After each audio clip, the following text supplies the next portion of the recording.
Good morning students. Online classes में एक बार फिर से आपका स्वागत है। चलिए आज क्लास शुरू करते हैं एक नए क्वेश्चन के साथ। जो कल वाला क्वेश्चन किया था वो अपने आप में एक अलग क्वेश्चन था, अच्छा क्वेश्चन था, उसके जैसा और कोई भी क्वेश्चन नहीं है। सेम आज वाला क्वेश्चन है। जो अपना तरीका है कि जो पता चला उसको पहचानो, उसको हटाओ, वो सेम चला आ रहा है। अब तक अपन ने जितने प्रकार के क्वेश्चन किए, ठीक है, चाहे वो कोई भी क्वेश्चन हो, आपको प्राचल का ही मान ज्ञात करना होता है और जो समीकरण उसमें रखना होता है। तो प्रोसेस वही चल रहा है। जो क्वेश्चन आपको दिए जा रहे हैं वो अलग अलग प्रकार से दिए जा रहे हैं और यहाँ से कोई ना कोई एक क्वेश्चन जरूर आपके एग्जाम में पूछ लिया जाएगा। ओके, चलिए नेक्स्ट क्वेश्चन स्टार्ट करते हैं। अच्छे से पढ़िए पहले क्वेश्चन को। उन वर्तों का एनवलप ज्ञात कीजिए। एनवलप किसका ज्ञात करना है? वर्तों का। इससे पहले वाले में सरल रेखा का ज्ञात किया था, यहाँ पे वर्तों का एनवलप ज्ञात कीजिए जो वक्र। समीकरण किसका दिया गया है? वक्र। इससे पहले कोऑर्डिनेट का समीकरण आपको दिया गया था। अब कोई वक्र है, अपने को पता नहीं क्या वक्र है, लेकिन उसका समीकरण क्या है? आर की power n is equal to a की power n cos n theta की ध्रुवांतर रेखा। किसकी ध्रुवांतर रेखा? वक्र की ध्रुवांतर रेखाओं को व्यास मानकर खींचे गए हैं। कौन? वर्त। और उनका आपको एनवलप ज्ञात करना है। सिंपल सी बात, कोई वक्र है, उसकी ध्रुवांतर रेखा लेनी है, उसको व्यास मानकर वर्त खींचना है, उस वर्त का एनवलप ज्ञात करना है। ठीक है, तो कुछ हद तक ये क्वेश्चन कल वाले की तरह ही है। आकृति है वो चेंज हो जाएगी। जैसे कल कोऑर्डिनेट था और यहाँ पे क्या है? कोई वक्र है और उसकी ध्रुवांतर रेखाओं को व्यास मानकर आपने क्या खींचा है? वर्त खींचा है। कल कोऑर्डिनेट की ध्रुवांतर रेखा थी, उससे समकोण बनाती हुई कोई रेखा थी, उस पर बिंदु लिया था। सेम उसी तरीके से बताएगा। ठीक है, देखिए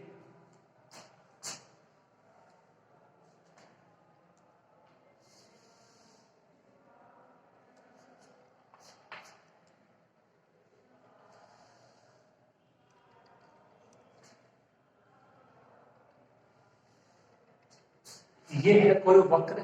इसका समीकरण है आर की power n is equal to a की पावर एन कोस थीटा। ये मूल बिंदु ओ, ये एक्स। ओ एक्स को क्या बोलोगे? अक्षक्ष या प्रारंभिक रेखा। ओ एक्स को क्या बोलते हो? प्रारंभिक रेखा या अक्षक्ष। तो ये हो जाएगी इसकी ध्रुवांतर रेखा। ध्रुवांतर रेखा को मैं कल बता चुका हूँ, उसकी दूरी कहाँ से नापते हैं? मूल बिंदु ओ से। तो ये वक्र लेंगे इस पे बिंदु, ये ओ से दूरी, ये क्या हो जाएगी? ध्रुवांतर रेखा। इस रेखा को व्यास मानकर क्या खींचेंगे? एक वर्त खींच देते हैं।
OX प्रारंभिक रेखा हो जाएगी। ठीक है, ये OP क्या हो जाएगी? वक्र। आर की power n is equal to a की power n cos n theta की ध्रुवांतर रेखा। ठीक है, अब जो कल अपन ने लिया था वो कह रहा था कि उस पे जो आपकी ध्रुवांतर रेखा उससे समकोण बनाती हुई आज रेखा से खींची गई। ठीक है, यहाँ से क्या कह रहा है? इसके व्यास, इसका व्यास क्या है? जो वर्त का व्यास है वो क्या है? जो आपका वक्र है उसकी ध्रुवांतर रेखा है। तो ध्रुवांतर रेखा उसको व्यास मानकर खींचा गया है। ठीक है,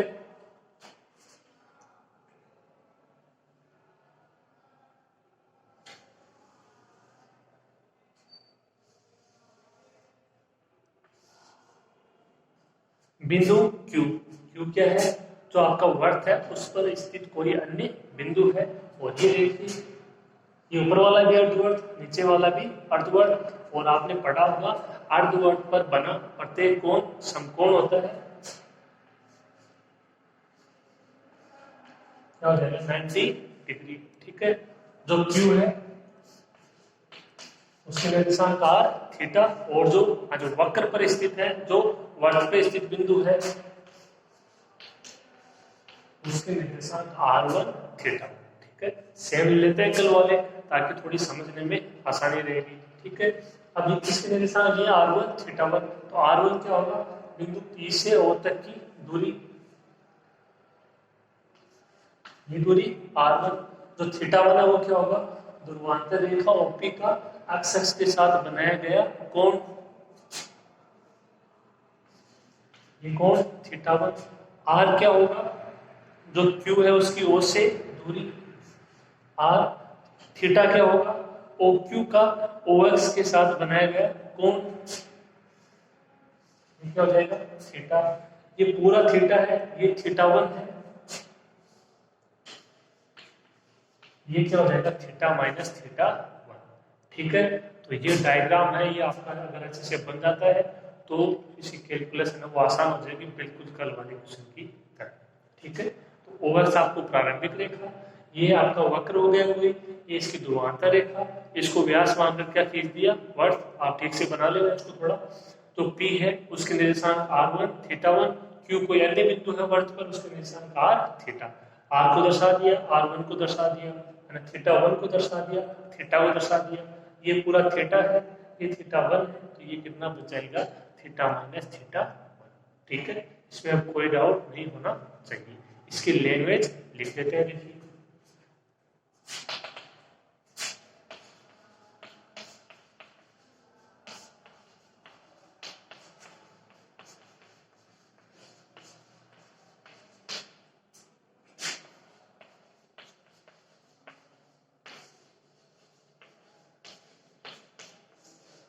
दिया गया वक्र का समीकरण है r की power n equal to e की power n cos n theta. r और थीटा क्या है, मूल ध्रुवीय निर्देशांक। r थीटा क्या बोलते हो, मूल ध्रुवीय निर्देशांक। जैसे x और y कार्तीय निर्देशांक होते हैं मूल, इसी प्रकार ध्रुवीय निर्देशांक क्या होते हैं r थीटा। संबंध आपको पता ही है, x बराबर r cos थीटा, y बराबर r sin थीटा। ये ध्रुवीय निर्देशांक और कार्तीय निर्देशांकों में संबंध होता है, काम में आएगा आपके आगे। तो ये आपका क्या है, वक्र का सम।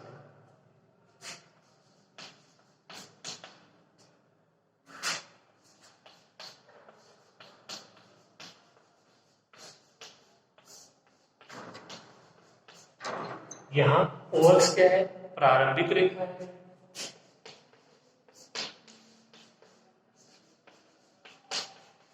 एवं OP वक्र एक की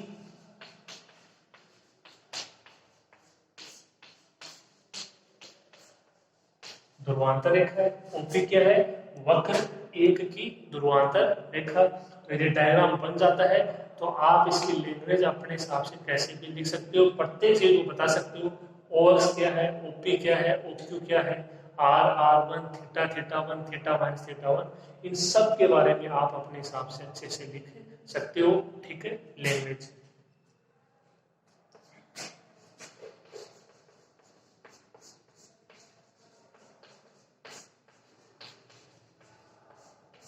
जिसको व्यास मानकर, किसको, ध्रुवांतर रेखा को,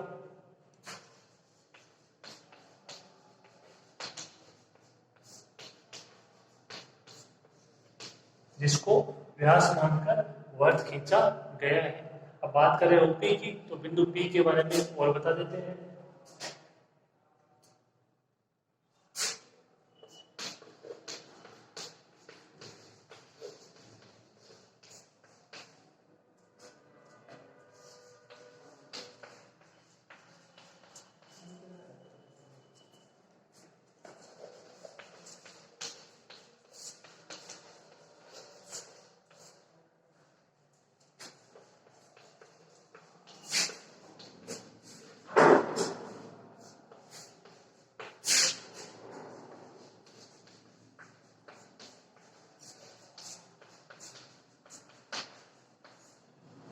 जहां बिंदु P क्या है, वक्र, बिंदु P क्या है, वक्र तथा वर्त, ठीक है, दोनों पर स्थित है।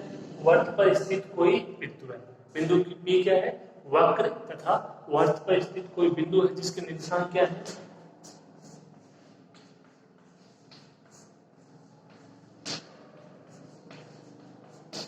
r1 θ1 है। बिंदु P के निर्देशांक क्या है, r1 θ1 है। तो समझ में आपको आ गया होगा प्राचल क्या है, θ1। कुछ समीकरण आएगी उसमें मान ज्ञात करेंगे θ1, ठीक है। आप इसको डायग्राम को बनाइए अच्छे से और लैंग्वेज लिखिए।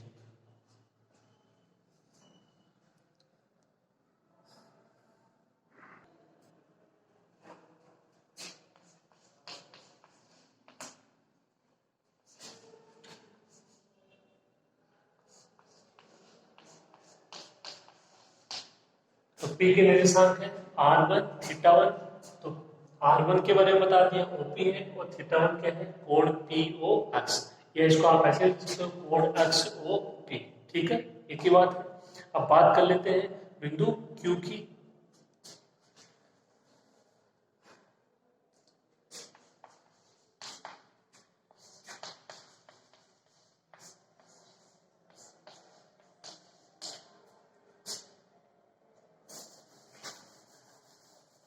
इससे पहले देखिए P है वो वर्त पर भी स्थित है और वक्र पर भी स्थित है।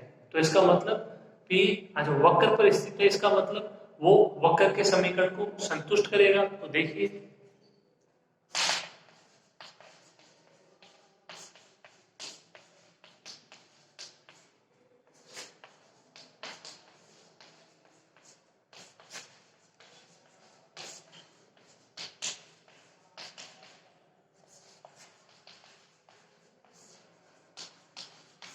ये समीकरण है, इसको मैंने अलग से लिख दिया है। बिंदु P, इसके निर्देशांक क्या है, r1 θ1, वक्र एक पर स्थित है तब इसका मतलब इसके समीकरण को संतुष्ट करेगा। तो r की जगह r1 और जो कोण है उसकी जगह θ1, क्या हो जाएगा,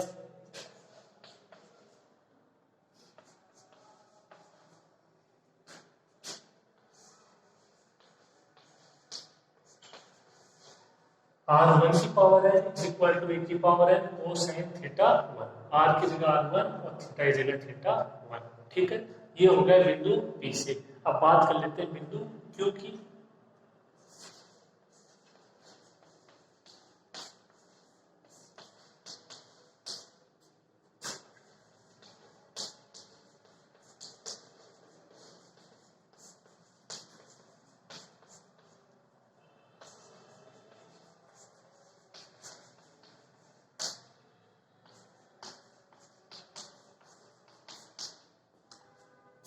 बिंदु Q निर्देशांक r थीटा वर्त पर स्थित कोई अन्य बिंदु है तब। तो देखिए जो मैंने आपको बोला वही है, अर्धवर्त पर बना प्रत्येक कोण समकोण है। तो आप उसमें डायग्राम में देखिए जो कोण है 90 डिग्री का, वो कौन सा है, OQP, और वो एक समकोण त्रिभुज भी है OQP।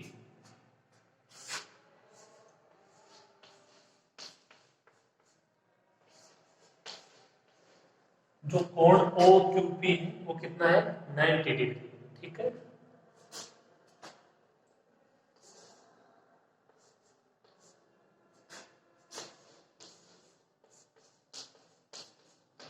समकोण त्रिभुज OQP से कोण का मान आएगा समकोण त्रिभुज में थीटा माइनस θ1। अब देखिए उसमें ये आपका आधार था इधर, ठीक है, इसका मान था r, उसमें देखिए डायग्राम में, और जो कर्ण है वो था r1 और वो जाएगा लंब PQ, ठीक है। तो अपने को उस डायग्राम में आधार और कर्ण का मान पता है। आधार का मान देखिए आप उस डायग्राम में r है, तो जो कर्ण है उसका मान है r1। आधार और कर्ण में संबंध, कोस कोण का मान थीटा माइनस θ1।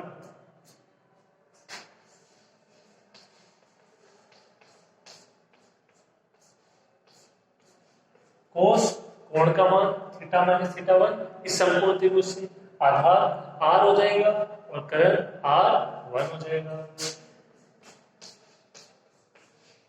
r का मान कितना हो जाएगा, ऐसे r1 into cos theta minus θ1।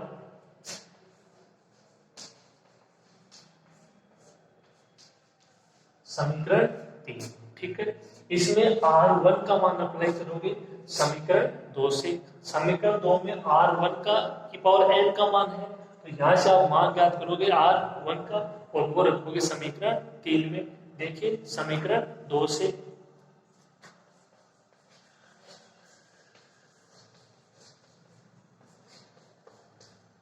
तो देखिए समीकरण 2 से जब हम R1 का मान ज्ञात करेंगे, R1 की पावर कितनी है n, मान ज्ञात करना है R1 का, पावर n हटानी पड़ेगी, पावर n किससे हटेगी, पावर 1/n से, तो दोनों तरफ इसकी पावर करनी पड़ेगी 1/n।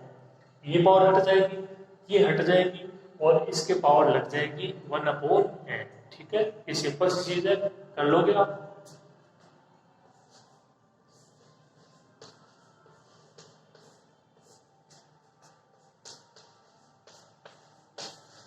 R1 का मान a cos n थीटा 1 की पावर 1/n।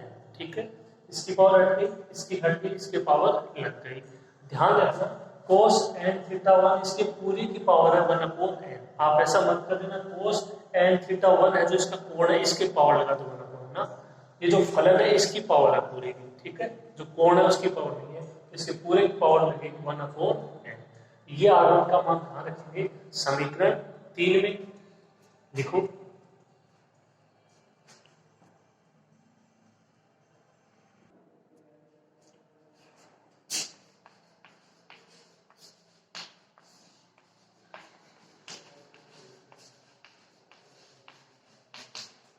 समीकरण 3 प्लस समीकरण 4 से R is equal to R1 का मान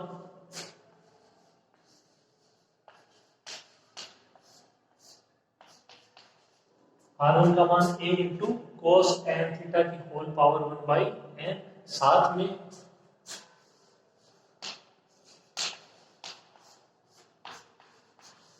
cos थीटा माइनस थीटा 1।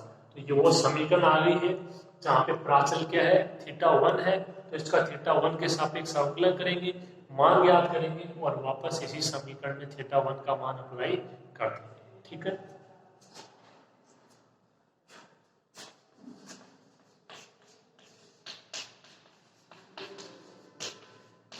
जहां थीटा 1 क्या है, प्राचल है, r और थीटा तो मूल निर्देशांक है, वहां से तो होगा नहीं, कोई और लिया है R1 थीटा 1, तो प्राचल आपको पता है कोण, कोण यानी थीटा 1। ठीक है, दूरी तो r, जो दूरी R1 वो तो प्राचल होने से थी, आपको मैंने बता दिया m अल्फा थीटा यही आपको प्राचल मिलेगा।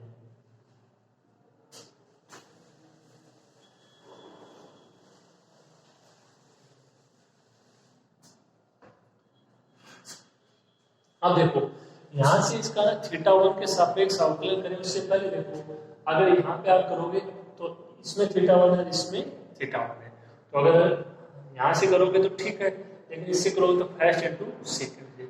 इससे पहले यदि आप अगर थोड़ा सा सोचो तो अपन यहाँ से इसका अवकलन करें तो इन पदों को अलग अलग कर दें, 3 पद है, तीनों अलग अलग हो जाएंगे। ठीक है, तो तीनों का आसानी से अवकलन हो जाएगा। अब 3 है तो तीनों के साथ इनको अलग अलग करोगे, अलग अलग होंगे कैसे, लोग से, इधर लोग आ जाएगा, इधर लोग, एम एन पी, ये ठीक है जो भी है, तो ये तीनों क्या हो जाएंगे, योग हो जाएंगे। सबसे पहले क्या करना है, दोनों तरफ आपको इसमें लोग लेना है।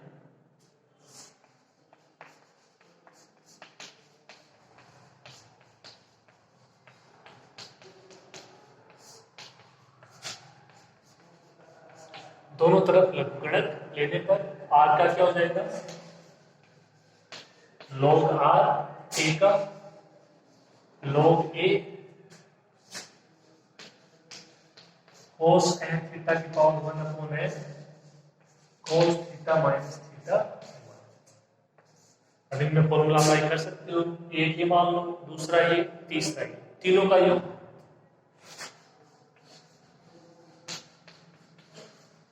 पहला क्या हो जाएगा, log a प्लस दूसरा log cos n थीटा 1 की पावर 1/n, तीसरा log cos theta minus theta 1। अब ये देखिए और तो सब ठीक है, log n की पावर n, यहाँ पे n का मान cos n थीटा, n की जगह 1/n, तो क्या हो जाएगा, ये पावर पहले आ जाएगी, n log n होता है, तो 1/n log cos n theta 1।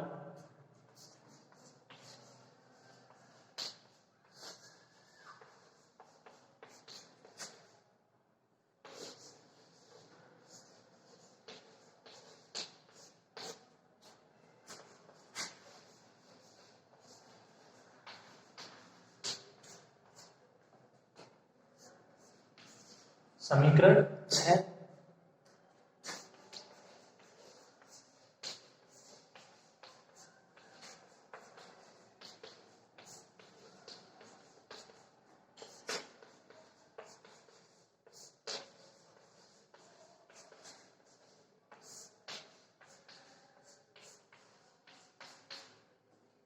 समीकरण 6 का प्राचल थीटा 1 के सापेक्ष अवकलन करने पर, ठीक है, लिखो आप यहाँ पे।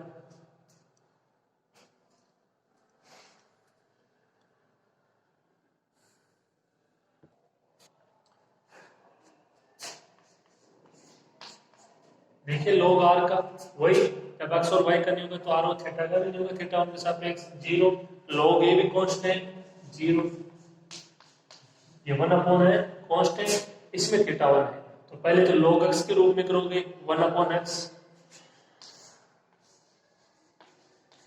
1/cos n थीटा 1, फिर cos का होगा माइनस साइन n थीटा 1, फिर n थीटा 1 का होगा थीटा 1 के सापेक्ष n, ठीक है, तो अवकलन है वो ध्यान से करोगे। तीसरा इसमें भी थीटा 1 है, तो पहले तो log का होगा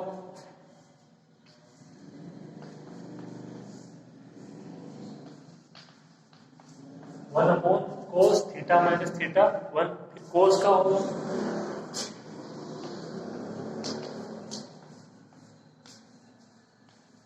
minus sine theta minus theta 1, फिर थीटा माइनस होगा थीटा 1 का थीटा 1 के सापेक्ष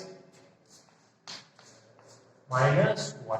तो इसमें मिस्टेक नहीं होनी चाहिए अवकलन करने में, प्रत्येक पद का ध्यान में रखते हुए अवकलन होना चाहिए।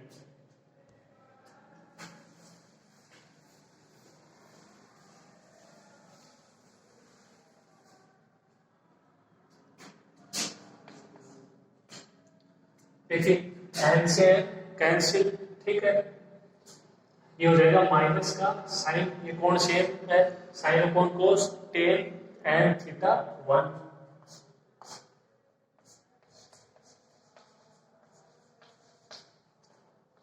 प्लस, देखिए ये minus plus sine upon cos tan theta minus theta 1 is equal to 0, ठीक है, ये माइनस है उधर जाके प्लस,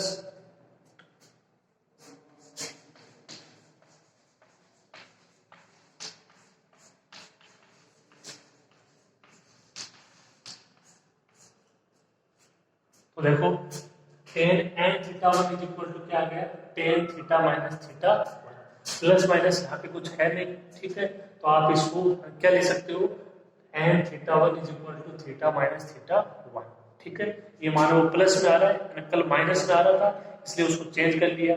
देखो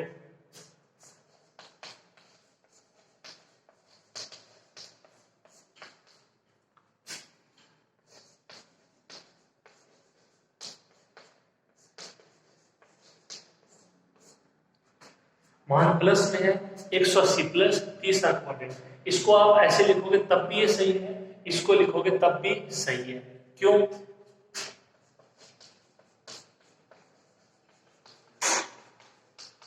n का मान 1 2 3, देखो n का मान 1 रखते हो तो पाई प्लस, ठीक है, फिर 2 पाई प्लस, फिर 3 पाई प्लस हो जाएगा आराम से, मतलब हमेशा 30 क्वाड्रेंट में ये मान आपको मिलेगा, और 30 क्वाड्रेंट में चेंज होगा नहीं, टेन का टेन रहेगा, ठीक है, और मान आएगा प्लस में, जो कोण है वो आ जाएगा n थीटा 1, ठीक है।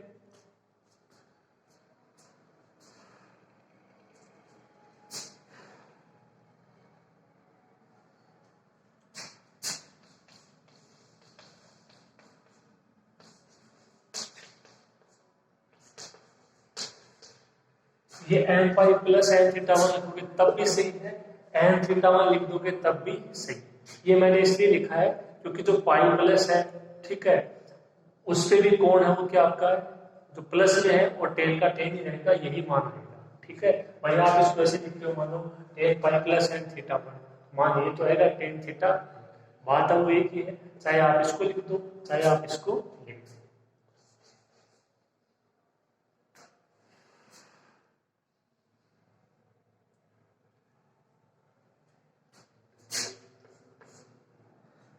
क्या आ गया, theta minus theta one is equal to n pi plus n theta one, ठीक है। मान ज्ञात करना है प्राचल थीटा वन का, तो एक तरफ ले लीजिए थीटा वन को, बाकी पर एक तरफ ये माइनस का है, इधर आ जाएगा,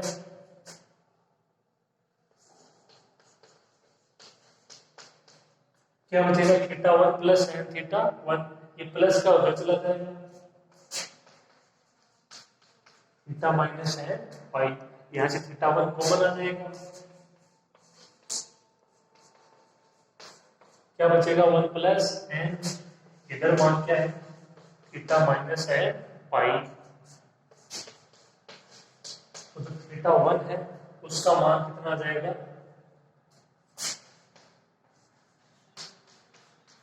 theta minus n pi upon n plus one,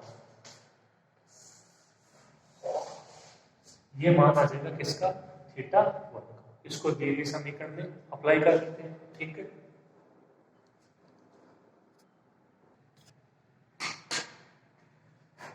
तो थीटा वन का मान आ गया theta minus n pi upon n plus one, समीकरण 7, इससे मान रख देंगे, वो अपनी समीकरण थी समीकरण 5, उसमें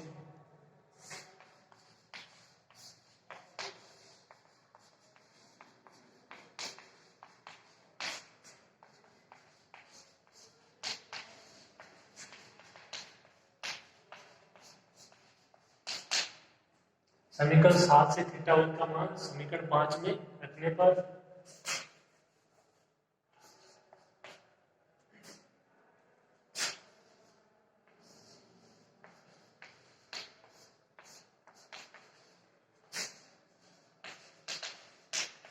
ये समीकरण थी, समीकरण को लिख दिया एक बार, r is equal to a cos n theta one की power one upon n cos theta minus theta one.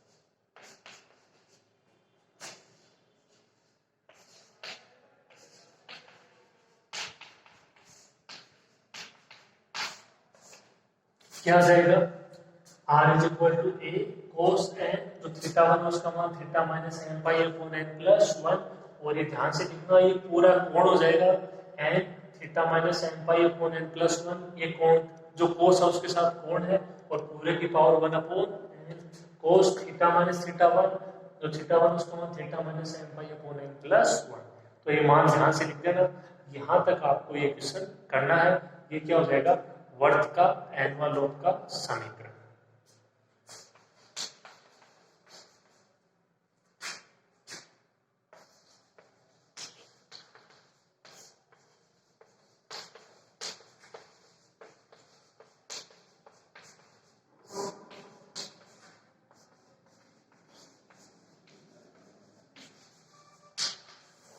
जो कि क्या है, अभिष्ट वर्त के एनवलप का समीकरण, ठीक है। तो ये क्वेश्चन था, उम्मीद है आपको अच्छे से समझ में आया होगा। जो इसका प्रोसेस है वो जो आपका कल वाला क्वेश्चन था बिल्कुल उसी से मिलता जुलता है। एक बार दोनों को कंपेयर कर लीजिएगा, फिर दोनों क्वेश्चन आपको अच्छे से समझ में आ जाएंगे। अंतर ये था, वहां पे कोई था वक्र, उसको फिक्स नाम दे दिया था कि वो कोऑर्डिनेट है, उसका समीकरण फिक्स है, r is equal to a into one plus cos theta. यहाँ पे क्या है, कोई वक्र है r की power n is equal to a की पावर n कोस है थीटा। वहां पे भी कोई बिंदु लिया था r1 थीटा वन, किस पर, कोऑर्डिनेट पर। यहाँ पे भी कोई बिंदु ले लिया वक्र पर, उसके समीकरण को संतुष्ट करा दिया। सेम उसी प्रोसेस से ये क्वेश्चन हुआ है। ठीक है, तो उम्मीद है आपको ये क्वेश्चन अच्छे से समझ में आया होगा। साथ साथ में और क्वेश्चन आप करते रहिए। ओके, आज की क्लास के लिए इतना ही, बाकी अगली क्लास में।